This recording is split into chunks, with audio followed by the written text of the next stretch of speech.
एक बार लक्ष्मी माता ने शेषनाग को श्री हरि विष्णु के हाथ पर बांध दिया। उन्होंने शेषनाग को कसकर श्रीहरि की कलाई पर बांध दिया, जिससे उसके नेत्र से 2 अश्रु निकल गए और उन 2 आंसू की बूंदों से 2 सुंदर कन्या उत्पन्न हुई।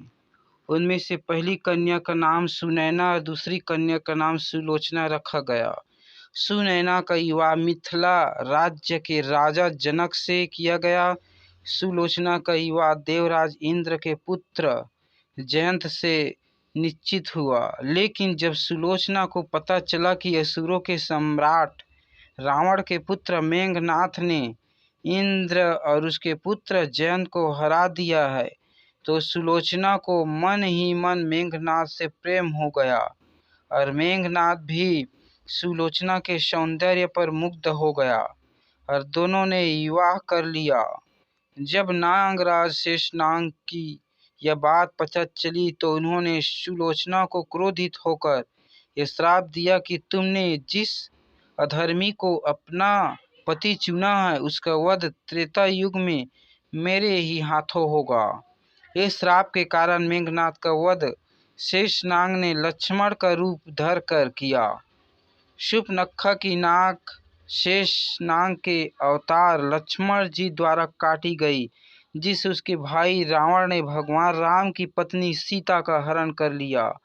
सीता माता को छुड़ाने के लिए प्रभु राम लंका पहुंचे और वहां युद्ध छिड़ गया। इसी दौरान लक्ष्मण जी के द्वारा रावण पुत्र मेघनाथ का वध हो गया।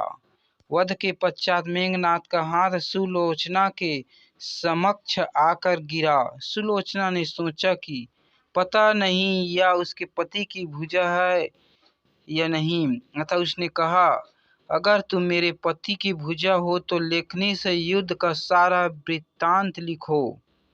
हाथ ने लिखा, प्रिय, हाँ, यह मेरा ही हाथ है। मेरी परम गति प्रभु राम के अनुज महातेजस्वी तथा दैवी शक्तियों के धनी श्री लक्ष्मण के हाथों हो गई। मेरा शीश श्री राम के पास सुरक्षित है। मेरा शीश पवन पुत्र हनुमान ने रामचंद्र के चरणों पर रखकर मुझे सद्गति प्रदान कर दिया है। वृत्तांत पढ़कर प्रभु श्री राम के पास गई और उनकी प्रार्थना करने लगी। श्री राम ने उन्हें देखकर उसके समक्ष गए और कहा, देवी, आपसे मैं प्रसन्न हूँ।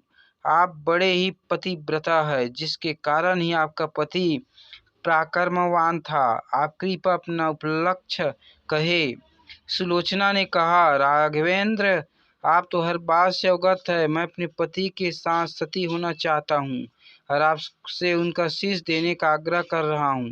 रामचंद्र ने मेघनाथ का शीश उन्हें सौंप दिया। सुलोचना ने लक्ष्मण से कहा, भ्राता, आप यह मत समझना कि आपने मेरे पति को मारा है। उनका वध करने का पराक्रम किसी में नहीं। यह तो आपकी पत्नी के सतीत्व की शक्ति है। अंतर मात्र यह कि मेरे स्वामी ने असत्य का साथ दिया। वानर गरुड़ ने पूछा कि आपको यह किसने बताया कि मेघनाथ का शीश हमारे पास है? सुलोचना ने कहा, मुझे स्वामी के हाथ ने बताया। इस बात पर वानर हंसने लगे और कहा कि ऐसे में तो यह कटा सिर भी बात करेगा। सुलोचना ने प्रार्थना की, अगर उसका पतिव्रत धर्म बना हुआ हो तो सिर हंसने लगे। मेघनाथ का सिर हंसने लगा। ऐसे दृश्य को देख सबने सुलोचना की पतिव्रत का सम्मान किया। सुलोचना ने चंदन की सैया पर अपने पति के शीश को गोद में रखकर अपनी आहुति दे दी।